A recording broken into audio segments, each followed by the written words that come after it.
Chicken আছিল, পনীৰ আছিল, খাই দিলোঁ আৰু বিন্দাছ। অলপ পেকিঙো আছিল, ঠাণ্ডা পানী।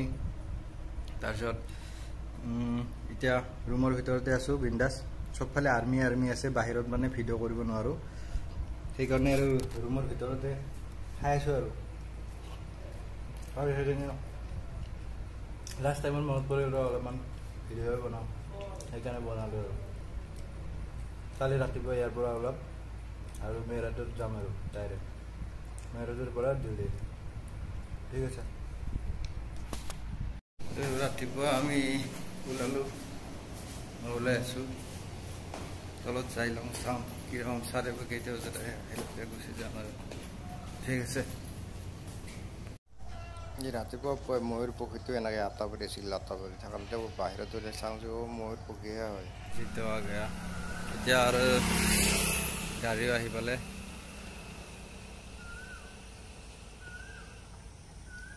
তাৰপিছত ওলাম আৰু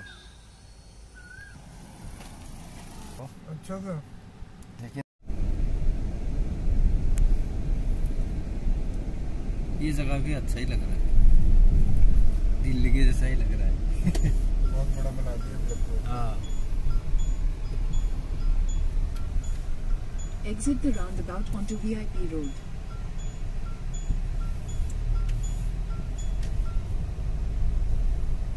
লক্ষ্ণৌত আছোঁ, পেট্ৰল ফুল কৰিলোঁ আৰু লক্ষ্ণৌৰ পৰা আমি এতিয়া গৈ আছোঁ মেৰাটৰ পৰা আৰু দিল্লী। তো এইটো ৰাস্তাত মানে পেট্ৰলৰ কাৰণে বহুত প্ৰব্লেম হয়।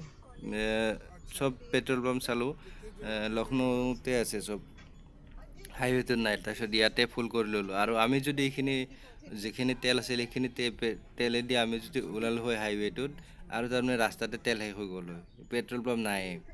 সেইকাৰণে টেংক ফুল কৰিলোঁ। আৰু আপোনালোকেও কেতিয়াবা যদি আহে তো এইটোত চাই ল'ব, পূৰ্বাঞ্চল এক্সপ্ৰেছেই হওক, লক্ষ্ণৌ আগ্ৰা হওক, তাৰপিছত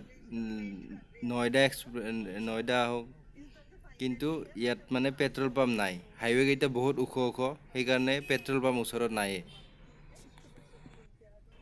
আৰু ইয়াতে লাইটৰ ষ্টাইলটো চাই লওক, আমাৰ গুৱাহাটীত ইমান খৰচা কৰি দিয়ে, ইয়াত খালি এডাল GI পাইপ লগাইছে আৰু লাইট লগাই দিছে। চিম্পল আৰু মানে দেখাটো ভাল লাগিছে, ইমান বেয়া নহয়, মজা আৰু। তো হাইৱেটো আৰু ক'বই নালাগে, চাৰে গাড়ী চলাই আছে পূৰা একদম 5 হাইৱে হয়। আৰু বেছি দূৰ চাগে নাই আৰু, মোটামুটি টোল গেট পালোঁ ইয়াতে। টোল গেট কিন্তু বহুত আছে, মানুহ যদি আহে আপোনালোকেতো ৰেডি হৈ আহিব যে টোল গেটত পইচা দিবৰ কাৰণে, কাৰণ এইটোত বহুত টোল গেট আছে। আৰু ছাৰৰ তাৰমানে ডিফেন্সৰ মানুহ না, চৰকাৰী মানুহ হয়, তো ডাইৰেক্ট আই কাৰ্ড দেখালে তাৰমানে খুলি দিয়ে আৰু যাব দিয়ে। ফাষ্টেগ একো নাই গাড়ী, নহ'লে কমচে কম আমাৰ 4,500 5,000 মান টকা গ'ল হয় টোল গেটত পইচা দিওঁতে। ইমান আছে ফুড কিং, আৰু এইখন এখন আছে, জেগাই জেগাই ফুড কিঙে আছে আৰু এনেকুৱা, ফুড মেজিক এখন আছে। তো বহুত ডাঙৰ হয়, কিন্তু খোৱাবিলাক আমাৰ অসমৰ নিচিনা নহয় আৰু। ইয়াতে বেছিভাগ তেল মছলা এইবিলাকে চলি থাকে, আৰু মই তেল মছলা বহুত কমকৈ খাওঁ।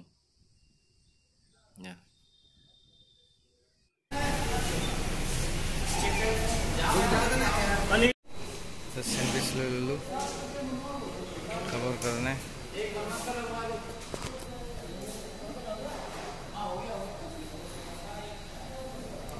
ৰেষ্টুৰেণ্টখনৰ ওপৰৰ পৰা মানে কি পুখুৰী আছে, কি মজা লাগে। এইফালে ট্ৰাক পাৰ্কিঙৰো জেগা আছে, বহুত ডাঙৰ হয় আৰু। ইমান ৰাতিপুৱা ইমান মানুহ। দুইখন বাছখন চাওক কি বেলেগ ডিজাইন, পিছফালে দৰ্জা আছে এখন, আৰু সৰু ছোৱালী এটা আছে পিছফালে, ভয় চয় নাই, ক'ৰবাত পৰি গ'লে কি। আৰু কিবা কিবি নমুনা দেখাব। এই ৰাস্তাটোত মানে যিকেইটা এক্সিডেণ্ট দেখিছোঁ, সেইকেইটা মই ভিডিঅ' কৰি থকা নাছিলোঁ তেতিয়া। গাড়ীখন মানে একদম পাল্টি হৈ কিমান এই ৰাস্তাত লোহা চোহা ভাঙি একদম তলত পৰি আছে আৰু ছাইডত পৰি আছে এনেকুৱা। মানে আগ্ৰা বেছি দূৰ নাই আৰু চাগে, আগ্ৰা এইটো চাইডে গুচি যাব, বেলেগ চাইড চব এনেকুৱা আৰু। আলিগড়ো আছে। তো আপোনালোকক এটা কথা কওঁ যে এই ৰাস্তাটোতে যিমান আপোনালোকে বাইক ৰেচাৰবিলাক দেখে বা ইউটিউবাৰবিলাকে যে হায়াবুছা চলায় ইয়াতে 300লৈকে স্পীডত গাড়ী চলায়, তো এইবিলাক হাইৱে হয়, এইটো হাইৱে হয় এনেকুৱা। আৰু ইয়াত তাৰমানে এই হাইৱেটোত এনেকুৱা ৰাস্তা শুনি বহুত ভাল, কোনো জাম্পিং নাই, একো নাই।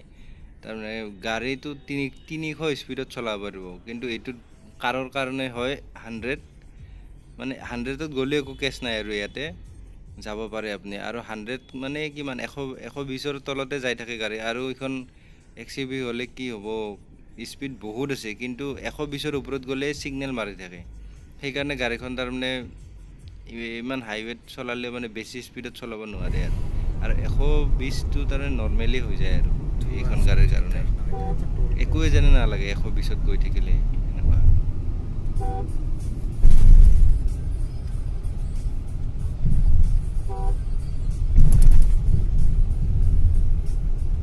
পাৰ্কিং হয় আৰু ৰ'দততো যাবই নোৱাৰি, একদম তাৰমানে জ্বলাই দিয়ে পুৰা, বহুত গৰম। আৰু গাড়ীতে এচিত থাকোঁ না, এচিৰ বাহিৰে এচিৰ পৰা ওলালে আৰু বহুত গৰম লাগে। মানে নতুন গাড়ী ফিটটেকেইডাল খুলিব চাৰে টানে পাইছে নেকি, খোলাও নাই, পুৰা অলপ অলপ স্ক্ৰেচ হোৱাৰ নিচিনা হৈছে। বা গাড়ীত লাৰিবই নোৱাৰি, কি গৰম হৈ আছে একদম। অলপ স্ক্ৰেচ টাইপৰ হৈ গৈছে এই ৰিবনকেইডালৰ কাৰণে। তো বেলেগ একো নাই, গাড়ী ক'তো একো এটা টাচো হোৱা নাই এতিয়ালৈকে। আমি দিল্লী আহি পালোঁৱেই, মোটামুটি নয়ডা পাইছোঁ। বহুত মানে ক'ব নোৱাৰি, ইয়াতে তামাম গৰম। এইটো নয়ডা ৰোড হয়, এইটো ডাইৰেক্ট ইটোত যাই থাকিলে আৰু ডাইৰেক্ট নয়ডা পাম। আৰু পূৰ্বাঞ্চল এক্সপ্ৰেছ পাৰ হৈ আহিলোঁ। আগ্ৰা, লক্ষ্ণৌ আগ্ৰা এক্সপ্ৰেছ ৰোডটো পাৰ হ'লোঁ। এতিয়া আহিছোঁ নয়ডা ৰোডত। এতিয়া নয়ডা ডাইৰেক্ট যাই নয়ডাত নামিম, নয়ডাৰ পৰা আৰু মেট্ৰ' লৈ আৰু ইফালে দিল্লীত আৰু ডাইৰেক্ট।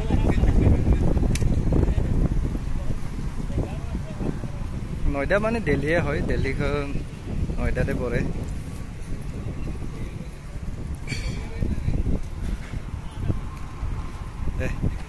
ঠিক আছে, গধূলিলৈকে আৰু যাই পাম। আৰু ইয়াৰ অৰ্ডাৰ আছে, মজা হয় ৰেষ্টুৰেণ্টখন, ভিতৰতে এইটো ৰুম আছে, কিবা বস্তু ল'লে চবেই খাব পাৰে। আৰু বঢ়িয়া AC আছে, মানে গৰম বুলি গমেই নাপায়। আৰু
এতিয়া আৰু এৰিলোঁ আৰু ছাৰে যাব।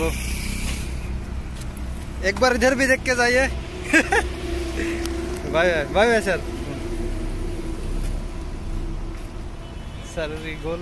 এতিয়া মই কিবা মেট্ৰ' ট্ৰেইন বা কিবা মাথা মাৰি আছোঁ, গ'ল। এতিয়া আৰু দিল্লী